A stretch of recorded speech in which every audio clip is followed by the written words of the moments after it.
ये कोई कहानी नहीं है जिसे पढ़कर आप एक तरफ रख दें। ये एक हकीकत है, एक सच्चाई, एक यथार्थ जिसे बहुत करीब से देखा है मैंने महसूस किया है और भोगा भी है।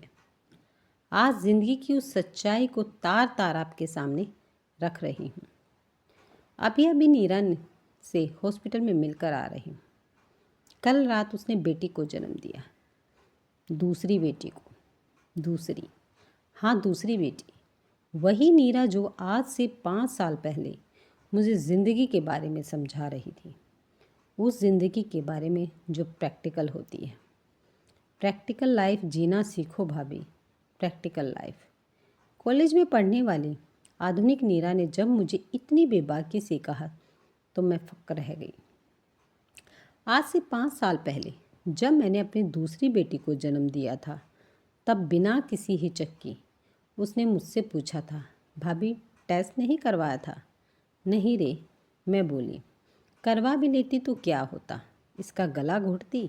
मैंने गोद में पड़ी अपनी नवजात बेटिया की तरफ इशारा किया। अरे भाभी, आजकल तो सब अपने हाथ में है। विज्ञान इतना आगे जा चुका है कि सब कुछ संभव है। फिर जब 2 बच्चों का ज़माना है तो क्यों न एक लड़का और एक लड़की ही हो। नीरा बड़े बुजुर्गों जैसे समझाने वाले अंदाज में बोली। मैं चुपचाप रही। मैंने सोचा अभी बच्ची ही तो है, ये क्या जाने सर्जन कैसे होता है, वो भी मानव सर्जन। पर उसकी प्रैक्टिकल लाइफ वाली बात कई दिनों तक मेरे दिमाग में घूमती रही। फिर मैं अपनी घर गृहस्थी में व्यस्त हो गई। समय का पहिया तेजी से घूमने लगा। इस दौरान नीरा की भी शादी हो गई।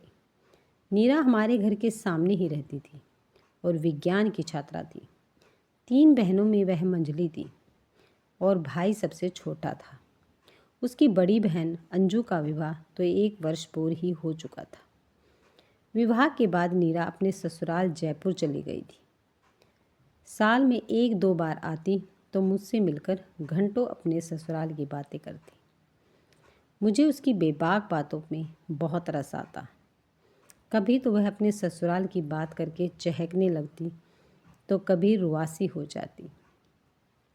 तब मैं उसे समझाती कि नए घर में सामंजस्य बिठाने में कुछ समय लगता ही है, यूँ निराश मत हुआ कर।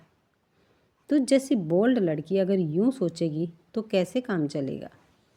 मेरे समझाने से वो फिर चहक उठती और मेरे गले में बाहें डालकर कहती, ओह भाभी, तुम सचमुच मेरी अच्छी दोस्त हो।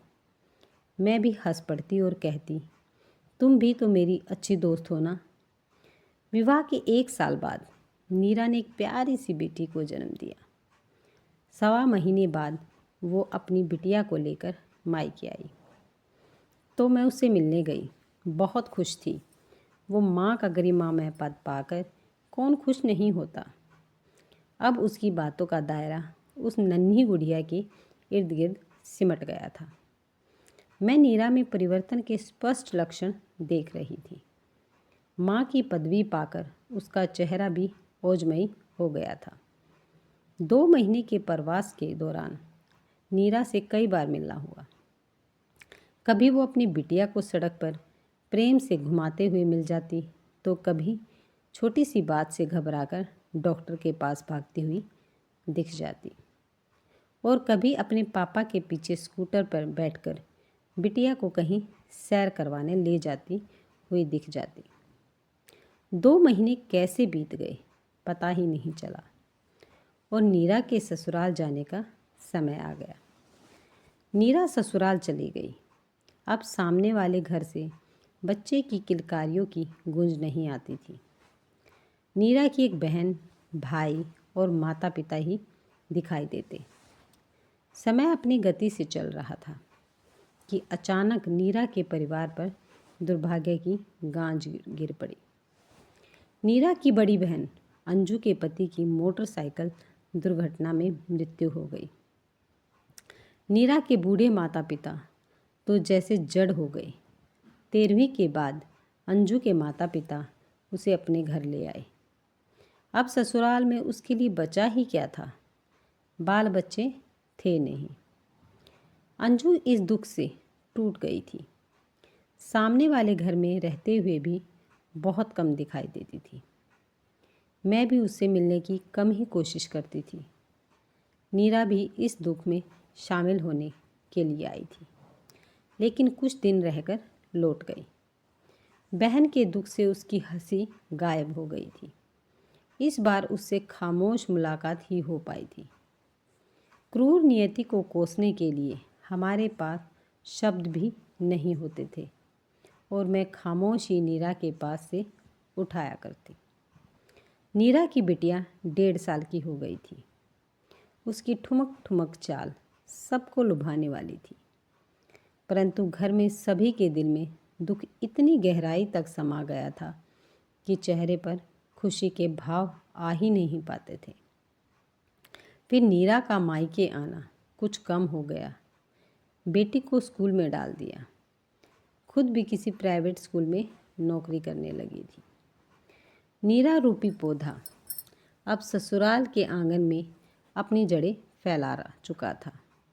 मैं भी अपनी गृहस्थी में व्यस्त थी। यूं ही 1 साल बीत गया। इस बीच नीरा मायके आई। मिलने पर पता चला कि दूसरे शिशु के आगमन के लिए आई है। अब वह कुछ सामान्य भी लग रही थी। 20 दिन हो गए थे नीरा को आए।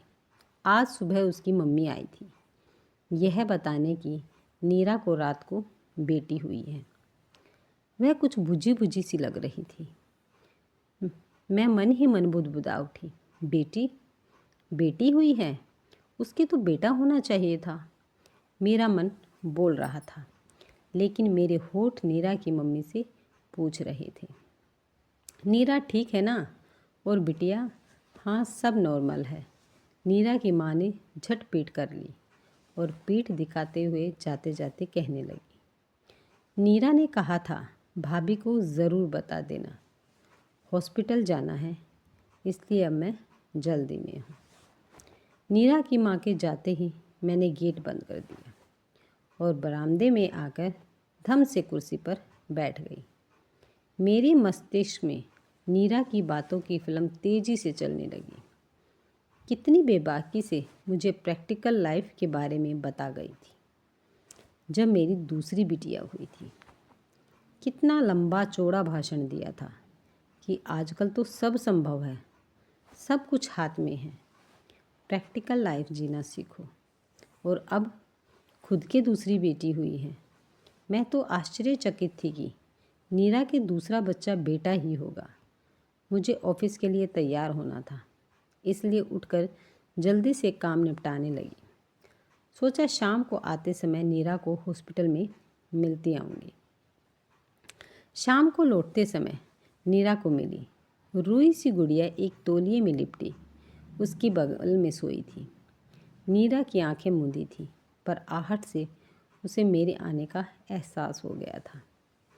मैंने प्यारी सी गुड़िया को खूब प्यार किया।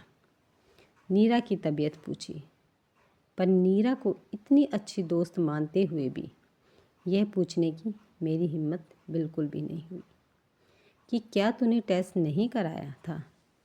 तूने क्यों नहीं प्रैक्टिकल लाइफ को अपनाया? थोड़ी देर बाद मैंने औपचारिकता पूरी करके कहा, अच्छा चलो नीरा। तो नीरा ने मेरा हाथ पकड़ लिया और भाव विहल होकर कहा, भाभी कुछ पूछोगी नहीं मुझसे? मैंने अनजान बनते हुए कहा, किस बारे में नीरा? मैंने आपको प्रैक्टिकल लाइफ का पाठ पढ़ाया था ना एक बार, तुम भूल गई भाभी? क्या अब तुम मुझसे नहीं पूछोगी कि मैं क्यों नहीं जी सकी वो प्रैक्टिकल लाइफ? मैं हैरान थी कि ऐसी बिंदास लड़की भी अपनी कही बात को याद रख सकती है, क्योंकि बेबाक बात कहने वाले अक्सर अपनी बात कहकर भूल जाते हैं। मैंने झिझकते हुए कहा, ऐसी क्या बात है नीरा? भाभी, मैंने देख लिया है कि इंसान के चाहने से कुछ नहीं होता। हम सब संयोगिक शक्तियों के अधीन हैं। मैं नीरा का चेहरा टक टक लगाकर देख रही थी। मुझे विश्वास नहीं हो रहा था कि यह वही नीरा है, बेबाक, बिंदास, अल्हड़, मस्त, भाभी, आपसे मुझसे पूछा नहीं कि तुमने टेस्ट नहीं करवाया? मैंने तो तुमसे कैसे स्पष्ट पूछ लिया था। मैं उसकी बात सुनकर अवाक रह गई, पर फिर भी पूछ नहीं पाई। उसने कहना शुरू किया, भाभी, अंजू के पति की मृत्यु ने हम सबको हिलाकर रख दिया था। मौत के दुख से थोड़ा उभरे तो अंजू के गर्भ में पल रहे बच्चे का ख्याल आया। तब सब रिश्तेदारों ने उसे गिराने की सलाह दी। हालांकि अंजू बिल्कुल नहीं चाहती थी। वो अपने पति की निशानी को दुनिया में लाना चाहती थी। पर मैं भी थोड़ा बहन के मामले में भावुक हो गई थी।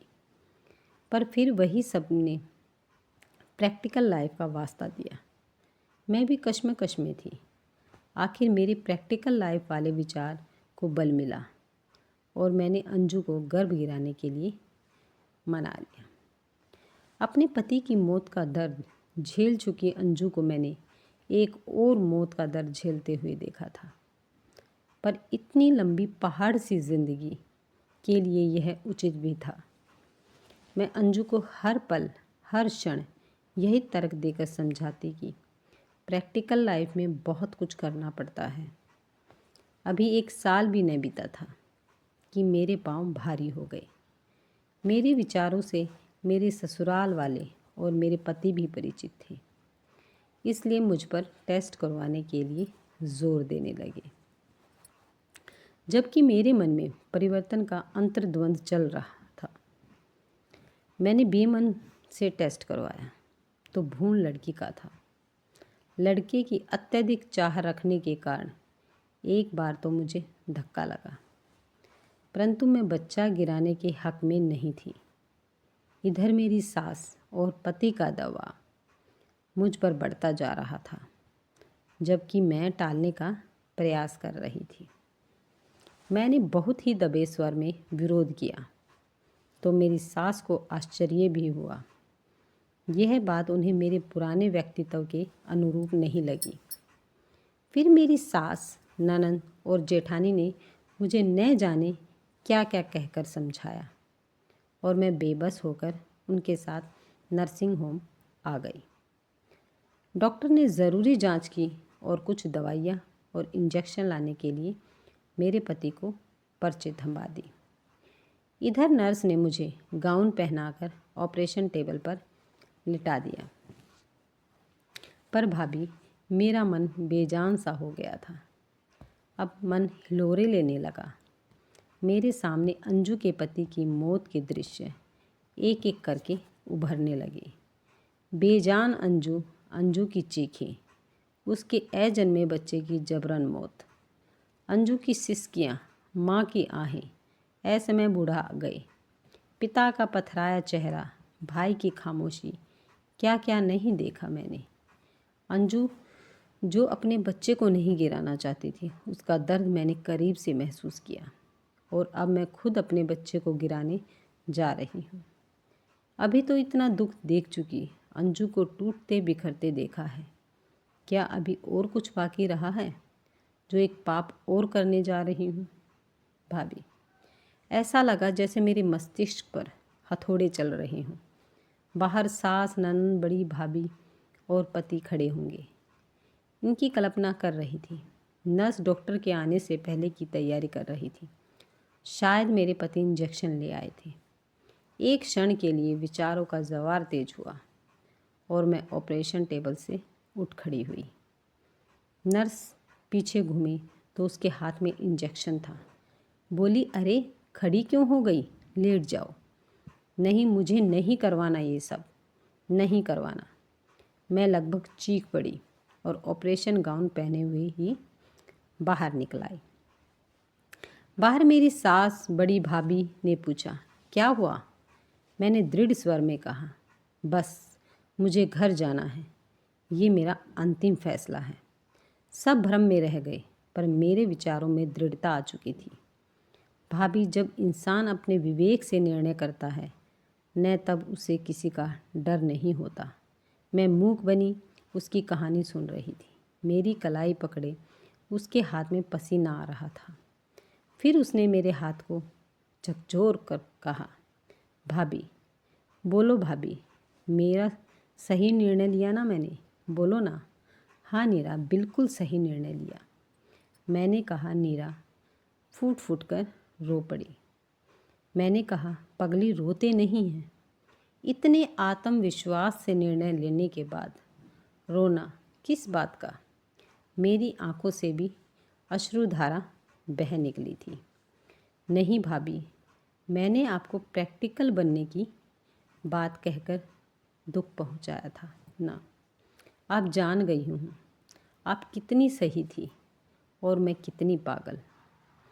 हट पगली, ऐसा नहीं सोचते।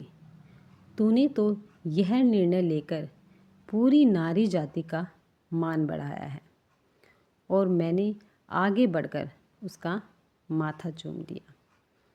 अगर आपको ये वीडियो पसंद आई है तो वीडियो को लाइक, शेयर और सब्सक्राइब करना ना भूलें।